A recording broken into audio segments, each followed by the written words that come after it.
Né le 9 juillet 1934 à Castelsarrasin dans le département du Tarn-et-Garonne, Pierre Perret est un enfant de la France rurale, celle des troquets fumants, des marchés bruyants et des rivières limpides. Son enfance est à 1000 lieues du glamour parisien, mais elle en dit long sur l'homme qu'il deviendra. Un poète populaire, enraciné dans le réel, amoureux des mots vrais et des gens simples. À Castelsarrasin, le petit Pierre grandit au cœur du Café du Pont, un établissement tenu par ses parents Maurice et Claudia. Ce café n'est pas seulement un lieu de consommation, c'est une agora, une scène, un théâtre de la vie. On y parle fort, on y joue aux cartes, on y discute politique en patois, on s'y engueule et on s'y réconcilie autour d'un verre. Et au milieu de cette effervescence, Pierre observe, écoute, apprend. « J'ai grandi dans le bonheur des odeurs de cuisine et des voies rocailleuses du Sud », dira-t-il plus tard. Il se souvient de ses retours d'école où, avant même de franchir le seuil du café, il sentait dans l'air ce que sa mère était en train de mijoter. Une simple odeur de sauce tomate suffisait à lui tirer un sourire. Il plongeait son crouton dans la casserole, embrassait sa mère et tout allait bien. Ce goût de l'enfance,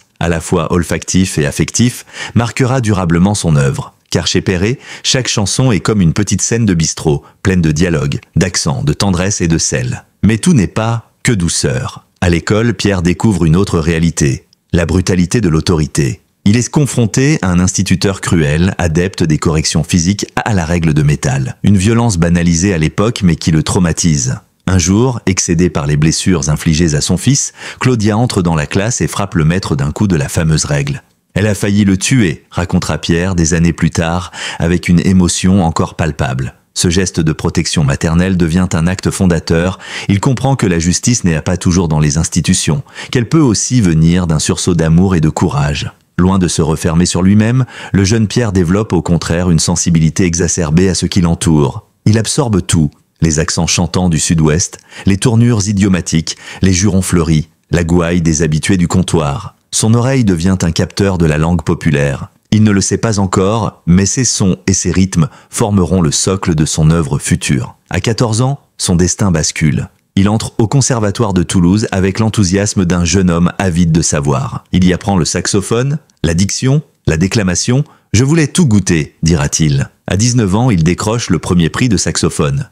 Mais ce n'est pas dans une salle de concert classique qu'il va briller. C'est dans les cabarets parisiens que sa vraie voix va éclore. Son arrivée à Paris, au mi-temps des années 50, se fait dans une ambiance effervescente. La capitale bruise de talents en devenir, de cafés-concerts et de rencontres imprévues. Un soir de 1956, il pousse la porte du cabaret La Colombe dans l'île de la Cité. Par un heureux hasard, il montre ses chansons au patron des lieux. Celui-ci l'encourage à monter sur scène. Pierre accepte, un peu par bravade, un peu par défi. Et ce soir-là, quelque chose se passe. Le public est conquis. Les mots de Perret font mouche. Il parle vrai, il parle drôle, il parle tendre. Il vient sans le savoir de trouver sa voix. Le bouche à oreille fonctionne vite. Les petits engagements s'enchaînent, puis les premières parties de grands artistes, dont Georges Brassens, qui deviendra l'un de ses mentors. Ce dernier l'encourage, le soutient, lui apprend la rigueur dans l'écriture. Car Brassens reconnaît en lui un authentique artisan du verbe. L'autre rencontre décisive, c'est Boris Vian, écrivain et musicien qui l'introduit dans les milieux littéraires. Enfin, Eddie Barclay, grand producteur, lui offre ses premières opportunités d'enregistrement. Mais si la scène le libère, elle l'épuise aussi. La fatigue s'accumule, les heures sont longues, les nuits sont blanches. Pierre ne compte pas ses heures. Il chante dans les cabarets enfumés, il écrit le jour, il répète sans relâche. Ce rythme infernal va bientôt lui coûter sa santé. Mais cela, il ne le sait pas encore. Pour l'instant, il goûte au plaisir de voir son nom s'afficher en lettres blanches sur fond rouge. Pierre Perret, en scène. Il ne vit pas encore de sa musique, mais il vit déjà pour elle.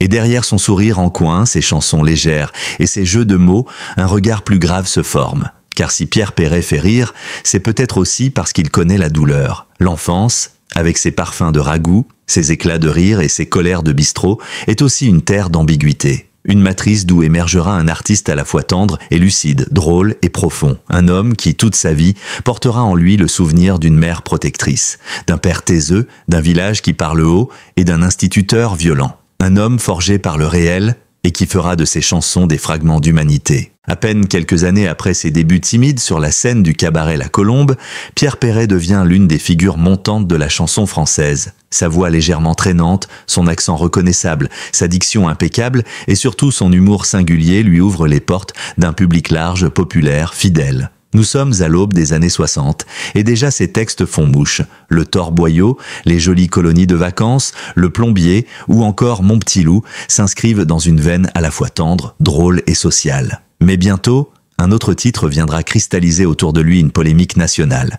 Le zizi. Derrière ces airs de chansonnette éducative, le zizi, paru en 1974, provoque un séisme. Il ose aborder frontalement l'éducation sexuelle dans une société encore largement marquée par les tabous. Pierre y parle de l'anatomie avec une légèreté assumée, mêlant humour enfantin et message pédagogique. Le titre est aussitôt adopté par le public, qui rit, chante et reprend les paroles à tue-tête. Mais cette liberté de ton ne plaît pas à tout le monde. Parmi les détracteurs, une voix s'élève puissante, celle d'Yvonne de Gaulle, la première dame de France. Choquée, selon plusieurs témoignages, par les paroles jugées scandaleuses de la chanson, elle entreprend discrètement d'en faire interdire la diffusion sur les ondes publiques. Résultat, un véritable boycott s'organise, des lettres anonymes pleuvent, certaines d'une rare violence. On m'a traité de triple idiot, de crétin des Alpes, de pervers de la République, racontera Pierre des années plus tard en riant jaune. Il garde encore aujourd'hui certaines de ses lettres. J'en ai des cartons entiers, dit-il. Mais au lieu de se laisser abattre, il en rit. J'ai toujours pensé que l'humour est l'arme la plus noble contre la bêtise, confiera-t-il au Monde, car Pierre Perret est un résistant de la tendresse, un poète qui ne s'excuse jamais de dire ce qu'il pense. Et derrière la malice de ses jeux de mots, c'est un véritable engagement qu'il porte, celui de parler vrai, sans détour, sans peur. La censure ne fait que renforcer sa détermination. Il continue à écrire, à chanter, à provoquer les consciences. Et si certains veulent le faire taire, d'autres, le plus grand nombre, l'applaudissent debout. En concert, ces titres déclenchent rires et larmes, parfois dans un même souffle. C'est dans ce climat tendu, entre reconnaissance populaire et hostilité institutionnelle, que Pierre compose Lily en 1977. La chanson raconte l'histoire d'une jeune immigrée africaine confrontée au racisme en France. Inspiré par un voyage à New York et une rencontre marquante avec la militante Angela Davis, le texte est d'une justesse bouleversante. À une époque où le débat sur l'immigration est encore peu présent dans les médias, Lily choque. Plusieurs radios refusent de la diffuser. Trop politique, trop engagée, trop vrai. Mais Pierre, une fois encore, ne plie pas. Il impose à ses producteurs et organisateurs une clause simple. Si je ne peux pas chanter Lily, je ne viens pas. Il tiendra parole. Il la chante plus de 150 fois en tournée. Chaque fois la même émotion, une standing ovation.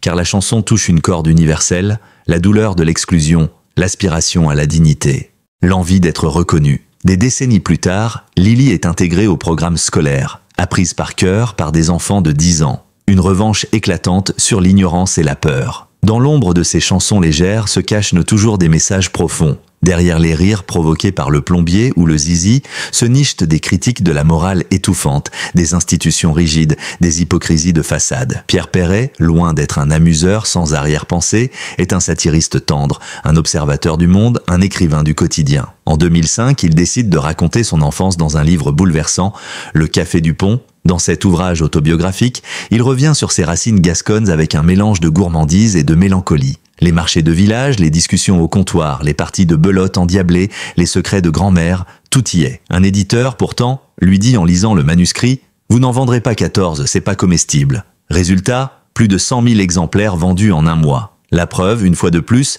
que la sincérité paie. Ce succès littéraire est aussi la confirmation d'un talent d'écriture que certains avaient trop vite réduit à ses chansons potaches. Mais Pierre Perret est un conteur, un vrai, et qu'il s'exprime en musique ou à l'écrit, il touche juste. Parce qu'il parle avec le cœur, avec le ventre, avec la mémoire vive de ceux qui n'ont pas de porte-voix. Mais cette notoriété retrouvée s'accompagne aussi d'une douleur sourde, que l'artiste commence à peine à évoquer, les blessures du cœur, les trahisons, la maladie, et derrière l'image du chanteur jovial, se dessine peu à peu le portrait d'un homme cabossé, profondément humain, qui a souvent chanté pour ne pas hurler. Derrière les projecteurs, les tournées à guichets fermés et les sourires en coin qu'il distribue comme des poignées de main, Pierre Perret cache une vie intérieure plus sombre, faite de douleurs muettes, de déceptions brutales et d'isolement déchirant. Dans la seconde moitié des années 1950, alors que sa carrière commence à prendre son envol, il est rattrapé par son corps. La fatigue devient chronique, le souffle court. Il ignore les premiers signes, les attribue à l'intensité du travail, aux nuits trop longues dans les cabarets enfumés. Mais bientôt, les symptômes deviennent alarmants. Poussé par sa compagne de l'époque, Françoise, il consulte un médecin. Le diagnostic est sans appel, il souffre d'une pleurésie sévère. Du liquide s'est accumulé dans ses poumons, comprimant son cœur. Une ponction urgente de 2 litres est pratiquée. Pierre frôle la catastrophe. on lui impose un repos strict, une mise à l'écart forcée de la scène et de la vie parisienne. Pour se soigner, il part à Luchon, dans les Pyrénées, espérant retrouver la paix, le calme et la santé. Mais c'est au cœur même de cette parenthèse médicale que survient la trahison la plus cruelle. Alors qu'il est alité, diminué, vulnérable, Françoise le quitte. Et pas pour n'importe qui, pour le médecin chargé de sa convalescence.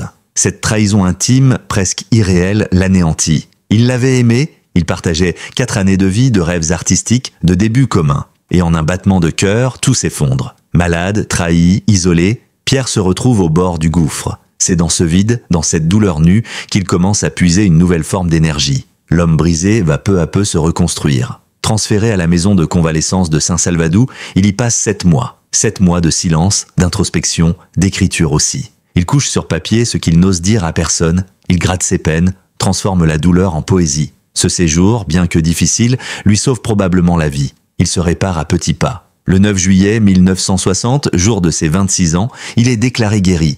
Mais il n'est plus le même homme. La santé retrouvée, certes, mais l'innocence, elle, s'est évaporée. Il est désormais lucide. Et comme il le dira bien plus tard avec une amertume désarmante, le plus grand fléau de la vie, c'est la lucidité. Cette phrase, lourde de sens, devient son credo silencieux. Il sait désormais que la vie peut frapper là où l'on s'y attend le moins et qu'il faut s'en protéger en sublimant les douleurs dans l'art. À son retour à Paris, il retrouve Eddie Barclay. Ce dernier croit en lui et lui donne l'opportunité de sortir son premier 45 tours. « Moi j'attends Adèle ». Le titre est un succès. Le public accroche à cette voix singulière, à cette poésie de tous les jours. Une nouvelle page s'ouvre, et cette fois, c'est une rencontre amoureuse qui vient tout bouleverser. Ils croisent la route de Rebecca, leur relation commence par un désaccord artistique.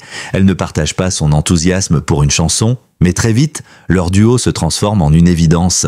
Rebecca devient bien plus qu'une épouse. Elle est son équilibre, son ancrage. « Rebecca m'a rendu plus intelligent », confiera-t-il des années plus tard, avec émotion. Ensemble, ils traverseront 6 décennies de vie commune. Mais une fois encore, le destin les frappera au cœur. Le drame survient bien plus tard quand leur fille Julie meurt à seulement 32 ans. Un abîme s'ouvre, Pierre, d'ordinaire, si disert, si prompt à parler de tout, se mure dans le silence. Ce deuil, il ne le commentera presque jamais. Dans le Café du Pont, il écrira seulement « C'est la pire chose qui puisse arriver dans la vie de quelqu'un ». Et ces quelques mots, à eux seuls, suffisent à dire l'indicible. En 2013, dans l'émission Fais-moi une place d'Alessandra Sublet, il accepte timidement d'évoquer cette douleur. Mais les mots restent lourds, les silences plus éloquents encore. Ce père aimant, bouleversé, n'a jamais guéri. Depuis, il ne parle plus de sa famille dans les médias, trop intime, trop douloureux. L'homme public, lui, continue à sourire. Mais l'homme privé, lui, porte un deuil qui ne s'efface pas. Et comme si la vie n'en avait pas encore fini avec lui, une nouvelle blessure arrive en 2009. Une journaliste du Nouvel Observateur, Sophie Delassin, publie un article remettant en cause l'authenticité de sa relation avec l'écrivain Paul Léoto. Elle va plus loin encore, elle évoque une possible invention, un récit fictionnalisé, voire du plagiat. Pierre est abasourdi. Atteint dans son honneur, il saisit la justice. Le procès se solde par une victoire. Le Nouvel Obs et plusieurs journalistes sont condamnés. Pour Pierre, ce n'est pas qu'une bataille juridique, c'est une bataille pour la mémoire, pour la vérité. Et une fois encore, il a tenu bon. Mais derrière ces combats visibles, d'autres douleurs restent invisibles. En 2019, dans une interview donnée à Malakoff Médéric, Pierre lâche une autre vérité glaçante. Il ne voit plus ses enfants, ni ses petits-enfants. Ils ont la trentaine, ils vivent partout dans le monde et je n'ai plus de nouvelles. Je ne sais même pas si j'ai des arrière-petits-enfants, confesse-t-il, presque résigné. Il n'en dira pas plus. Je respecte leurs raisons, mais l'émotion transparaît. L'homme qui a fait chanter des millions de Français cache une solitude immense. Une solitude que ni la gloire, ni les applaudissements, ni les récompenses ne peuvent combler. À mesure que les décennies passent, Pierre Perret, devenu figure incontournable de la chanson française, continue de fasciner autant qu'il interroge. Derrière l'image publique de l'homme jovial et du chanteur malicieux se cache une vérité plus âpre, celle d'un artiste profondément seul, entouré d'un public fidèle mais éloigné des siens. Cette fracture intime, il ne l'a jamais vraiment mise en scène. Au contraire, il l'a cachée sous des tonnes de sourires, de refrains légers et d'interviews bien menées, jusqu'à ce que la lassitude, la vieillesse et cette fameuse lucidité, qu'il qualifie de fléau, l'obligent à en parler. C'est lors d'un entretien en 2019, d'apparence anodine, qu'il lâche cette phrase désarmante « Je ne vois plus mes enfants, ni mes petits-enfants ». Le ton est calme, presque fataliste. L'homme de scène, toujours prompt à déclamer, semble soudain vidé. Il explique que ses enfants vivent à l'étranger, qu'ils ont leur vie, leurs priorités. Mais derrière les justifications, le vide est là. Il avoue ne pas savoir s'il est arrière-grand-père. Je ne sais pas. Je respecte leurs raisons. Moi non plus, je n'aime pas en parler. À travers ce repli, on devine une blessure qui ne guérit pas. Ce père aimant, qui a tant chanté la tendresse familiale dans Mon petit loup ou Tonton Cristobal, est désormais tenu à l'écart des siens. Ce silence familial, Pierre Perret le vit comme une fracture intérieure. Il n'en parle jamais sur scène, n'en fait jamais une chanson. C'est une douleur sourde, presque honteuse qu'il garde pour lui, comme s'il ne voulait pas salir l'image d'un homme de joie, d'un poète rassembleur. Mais cette retenue ne l'empêche pas de continuer à livrer bataille, car même s'il est isolé affectivement, il reste un homme de conviction, un homme debout. L'affaire Paul Léoto en est un exemple marquant. Accusé par une journaliste de s'être approprié une relation avec l'écrivain, Pierre Perret se voit non seulement remis en cause dans son intégrité, mais aussi dans sa mémoire. Et c'est cela qui le blesse le plus. Qu'on puisse douter de son honnêteté intellectuelle, lui qui a toujours revendiqué un respect quasi sacré pour la langue et la littérature. Dans cette affaire, il décide de ne pas se laisser faire. Il porte plainte et gagne. Le Nouvel Observateur ainsi que plusieurs journalistes sont condamnés pour diffamation. Mais malgré la victoire, le mal est fait. C'était une blessure d'autant plus profonde qu'elle touchait à mon histoire, à ma fidélité, à ce que je suis vraiment. La justice a tranché, mais les cicatrices demeurent. Pierre n'oublie pas. Il encaisse, mais n'efface rien. Il continue à se battre, à écrire, à chanter, et surtout, à défendre la liberté d'expression. À chaque controverse, à chaque tentative de le faire taire, il répond avec la même obstination tranquille « Je n'ai jamais fait de la provocation. J'ai juste chanté ce que j'avais sur le cœur. » À plus de 80 ans, alors que la majorité de ses contemporains raccrochent le micro, lui repart en tournée. Il sillonne la France, parfois dans de petites salles, parfois dans des théâtres pleins à craquer. Son public est fidèle, intergénérationnel. On y croise des retraités émus aux larmes pendant Lily, des enfants qui rient à le zizi, des parents attendris devant Mon petit loup. Il ne cesse d'étonner par sa capacité à parler à tous, sans jamais abaisser son langage ni trahir sa plume. Et puis, il y a ce dernier album, Ma vieille carcasse, sorti en 2023. Un disque testament dans lequel il revient sur sa vie avec une tendresse désarmante. Il y évoque son âge, ses souvenirs, ses douleurs, mais aussi sa joie intacte de vivre, de créer, d'aimer les mots. Je me suis souvent demandé comment j'étais encore en vie. Et puis je me suis souvenu que j'avais toujours écrit, toujours chanté, même quand ça faisait mal. Dit-il dans un documentaire consacré à sa carrière. Dans La boîte à secrets, il accepte de revenir sur ses chansons les plus emblématiques. Il parle de Lily, bien sûr, de Tonton Cristobal, de Le Zizi, mais aussi de titres moins connus, plus personnels, qui disent sa vérité d'homme. Lorsqu'on l'interroge sur ses regrets, il marque un silence, puis répond « J'aurais aimé voir mes enfants plus souvent, mais j'ai fait ce que j'ai pu ». Cette phrase résume à elle seule tout ce qu'est Pierre Perret. Un homme imparfait, profondément humain, qui n'a jamais prétendu être un modèle, mais qui n'a jamais triché. Il a chanté la vie telle qu'elle est, belle, cruelle, injuste, drôle, absurde. Il a mis en musique les émotions les plus simples comme les plus complexes. Et s'il a souvent fait rire, c'est parce qu'il sait mieux que quiconque à quel point il est difficile de ne pas pleurer. Aujourd'hui, à plus de 90 ans, il continue à monter sur scène, à écrire, à témoigner. Il dit que ce sera bientôt la fin, que la guitare sera posée, que les tournées cesseront, mais il le dit sans tristesse, sans amertume. Il veut partir debout, digne. Je n'ai pas envie de finir épuisé comme certains. J'irai pêcher, mais j'écrirai encore. Pierre Perret est de ceux qu'on croit connaître parce qu'on les a chantés. Mais il est bien plus que cela. Un homme fait de contradictions, de douleurs tues, d'amour infini pour les autres et d'un besoin irrépressible de dire le monde, même quand le monde ne veut pas l'écouter. À plus de 90 ans, Pierre Perret continue de faire figure d'exception dans le paysage artistique français. Tandis que tant d'artistes de sa génération se sont retirés depuis longtemps ou ne montent plus sur scène qu'à bout de souffle, lui choisit la verticalité. Il chante encore, il écrit encore, il observe le monde avec la même acuité, la même tendresse lucide, la même ironie mordante. Et surtout, il refuse de devenir une relique. « Je veux partir debout », dit-il simplement, sans emphase. Dans un entretien accordé à Ciné Télé Revue, il confie qu'il prépare ce qu'il pense être sa dernière tournée. Il y a encore une vingtaine de concerts programmés. Après ça, je poserai la guitare et j'irai à la pêche, annonce-t-il avec ce mélange d'humour et de gravité qui le caractérise si bien. Ce n'est pas une démission, mais un adieu maîtrisé, une sortie choisie, élégante. Il ne veut pas être de ceux qui s'effondrent sur scène, vidés, usés, il veut tirer sa révérence en homme libre. Mais Pierre Perret n'est pas du genre à couper les ponts avec ce qui le constitue profondément. La langue, la musique, le commentaire du monde. Même s'il quitte la scène, il ne quitte pas la création. Il l'assure, son esprit est toujours vif, son cerveau stimulé, son stylo bien ancré entre les doigts. Il continue d'écrire, de composer, de réfléchir. Ce n'est pas parce que je suis vieux que je suis fini. Il le prouve en lançant en 2023 une nouvelle chanson, Paris saccagé. Ce titre, à forte charge politique, évoque la dégradation de la capitale, l'ensauvagement des rues, les désillusions du progrès. Il y fustige les incivilités, la saleté, l'abandon des lieux publics. La chanson dérange. Elle crée un tollé. Certains crient à la réaction, d'autres saluent une lucidité brutale mais nécessaire. Comme toujours chez Perret, le débat est ouvert, et l'artiste ne recule devant aucune polémique. Je dis ce que je vois, ce que je ressens, et tant pis si ça ne plaît pas. À travers cette chanson, Pierre prouve qu'il n'a rien perdu de sa capacité à heurter les esprits, à déclencher la réflexion. Loin de l'image figée du chanteur du zizi, il continue de secouer les consciences, de questionner les évidences. C'est là, sans doute, la marque des plus grands. Refuser l'enfermement dans une image rassurante.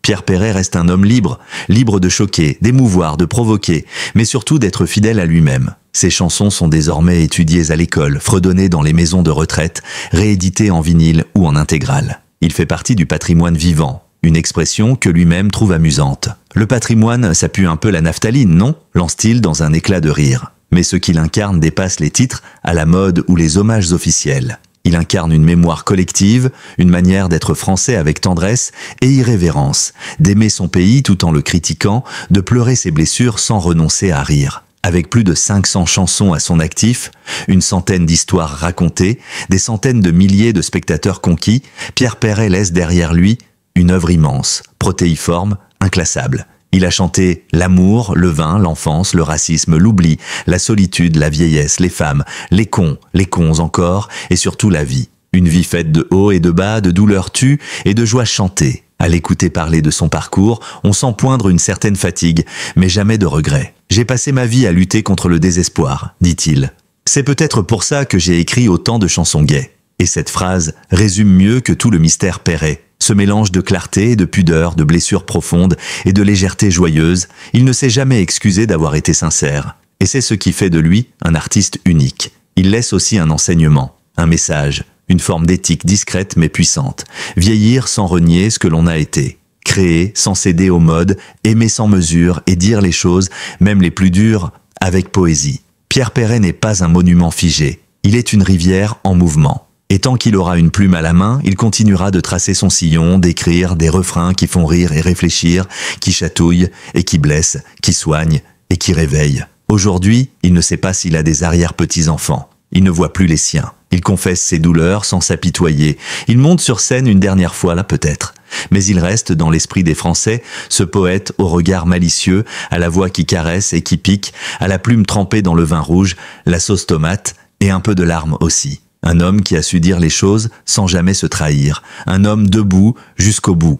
Merci d'avoir voyagé avec nous dans l'univers de Pierre Perret, cet homme de cœur et de mots qui n'a jamais cessé d'écrire, de chanter, de dénoncer et d'aimer. Si son rire a souvent masqué ses blessures, ses chansons, elles, ont su parler pour lui, à tous les âges, à toutes les générations. Aujourd'hui, à plus de 90 ans, il incarne l'élégance d'un artiste fidèle à ses valeurs, un poète populaire qui ne s'est jamais renié. Si vous avez été touché par ce portrait, n'hésitez pas à liker, à vous abonner et à activer la cloche pour ne rien rater de nos prochaines immersions dans la vie des grandes figures de la chanson française. Et vous, quelle chanson de Pierre Perret a marqué votre vie? Dites-le nous en commentaire. À très bientôt pour un nouveau portrait et surtout, aimez sans mesure.